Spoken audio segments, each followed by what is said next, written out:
ओम तत्सत।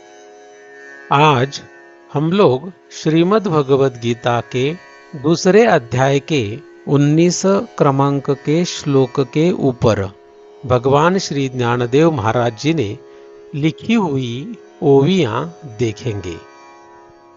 य एनं वेत्ति हंतारम यश्चैनं मन्यते हतम् उभौ तौ न विजानीतः नायं हन्ति न हन्यते।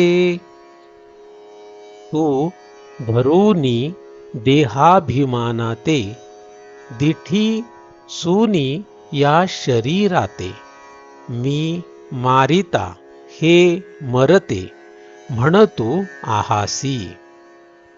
तुम देह के अभिमान को पकड़कर दृष्टि इस शरीर पर रखकर मैं मारने वाला, ये मरने वाले कह रहे हो।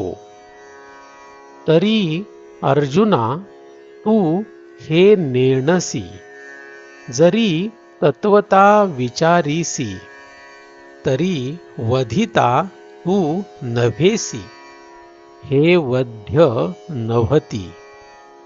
लेकिन हे अर्जुन, तुम यह नहीं जानते, अगर सत्य रूप से विचार करोगे तो तुम वध करने वाले नहीं हो, ये वध्य नहीं है। तो इस तरीके से आज हम लोगों ने भगवान श्री ज्ञानदेव महाराज जी ने दूसरे अध्याय के 19 क्रमांक के श्लोक के ऊपर जो 2 ओवियां लिखी है उनको समझने की कोशिश की। यहाँ पर यह 19 क्रमांक के श्लोक का अभ्यास संपूर्ण हुआ। तो आज के लिए बस इतना ही। ओम तत्सत।